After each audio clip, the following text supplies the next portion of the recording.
สิ้นคนตุยถ้าเอาตามหน้าลูกแม่งนึงเนาะจ้าบ่ได้เด้อทุกคนเด้อเพราะว่าเวลาตาบเนาะหรือว่ากระดูกของมันตัวนี้เนาะมันจะบ่อยู่ในจุดที่เฮาอยากให้มันอยู่เฮาต้องมาเอาตามหน้า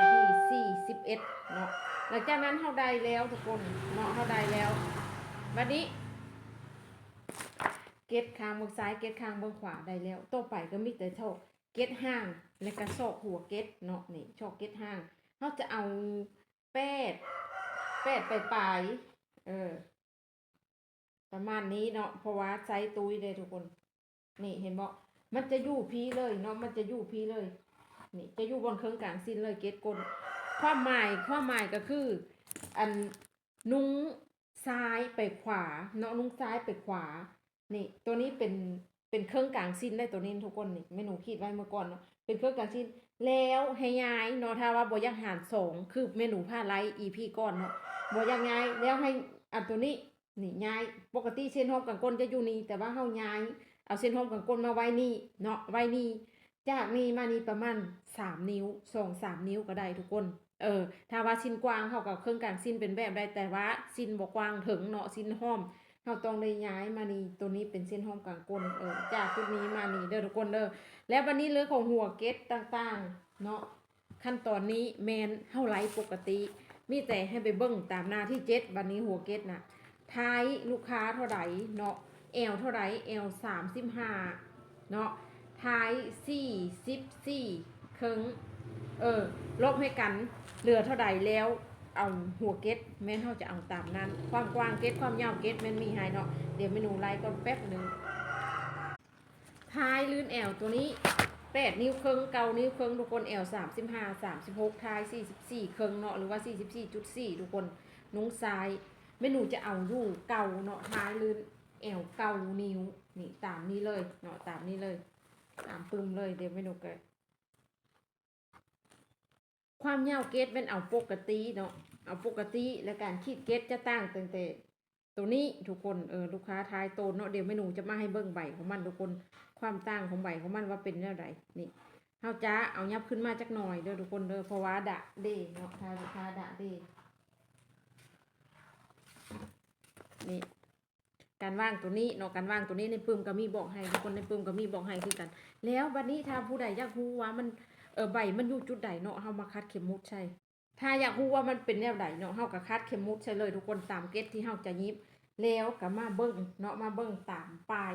ที่เฮาจะ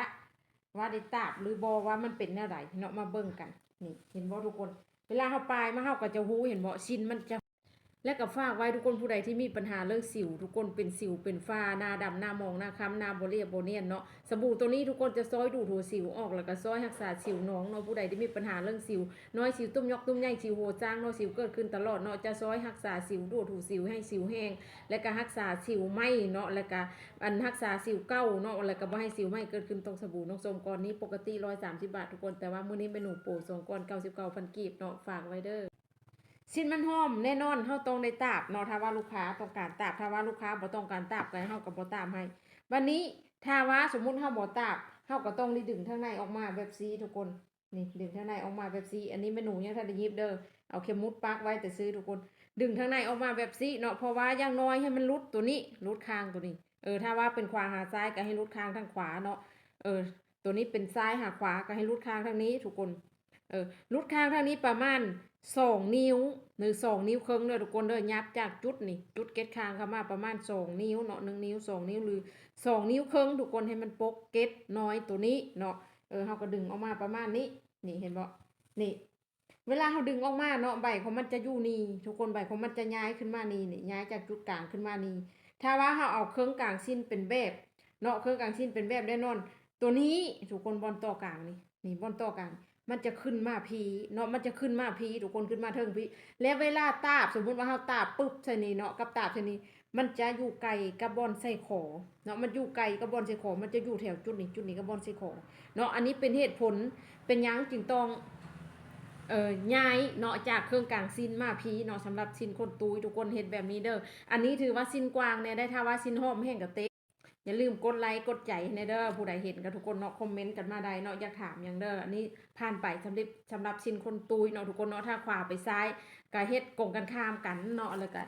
สำคัญชุดยุคนี้ก็คือปื้มโหนี้บ่จำเป็นต้องไปเฮียนเนาะอยู่โรงหามโรงเรียนก็สามารถเป็นได้ทุกคนโดยคู่มือเล่มนี้เพราะว่ามีละเอียดทุกๆไซส์เลยเนาะละเอียดเป๊ะแม้แต่คนตุ้ยที่ยิบยากมันอย่างต่างๆก็มีให้คือกันเด้อทุกคนเด้อความในทางในนี่แบบแน่นแห้งเนาะเรื่องคุณภาพพร้อมส่งให้โทรโลกเนาะ